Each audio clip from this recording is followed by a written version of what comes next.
Good morning and welcome to the 2017 Hypertension Scientific Sessions. This morning it's a pleasure to have Dr. Brent Egan from the Medical University of South Carolina. Dr. Egan was involved in our opening lectures this morning, and he spoke on the topic of the new evidence on the impact of hypertension on global health. So Brent, can you tell us a little bit about your presentation and some of the highlights of your presentation? Happy to do that. I think everyone knows that hypertension is certainly common in the United States. It affects about a third of adults. What you may not know is the worldwide prevalence of hypertension is becoming similar. It's rising much more quickly than people thought just a few years ago. Back in 2005, we projected that by 2025, a few years from now, that about 29% of the world's population would have hypertension. But data from 2010 suggested already 31% had hypertension, which means 1.4 billion people on this planet had hypertension in 2014.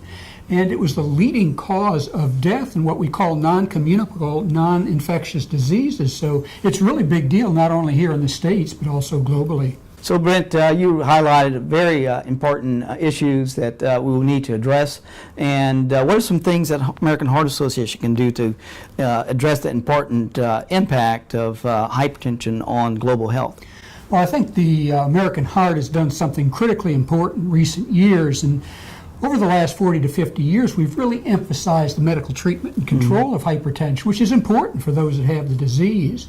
But what's happened is we have more and more people with hypertension, so more recently, American Heart is focused on some lifestyle issues, like regular physical activity, controlling our weight to a reasonable level, good nutrition, those kinds of things. And if we do those, not only does it lower blood pressure of people that have high blood pressure, but it also can reduce the number of people that develop hypertension.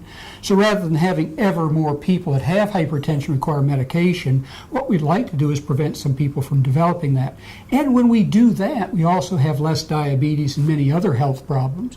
So getting the population more involved in some of the things the American Heart is now emphasizing, including regular physical activity, recognizing that diet and weight and nutrition really play a big role in how many of us have these chronic diseases in the first place. Well, Brent, thank you very much for participating in our opening session.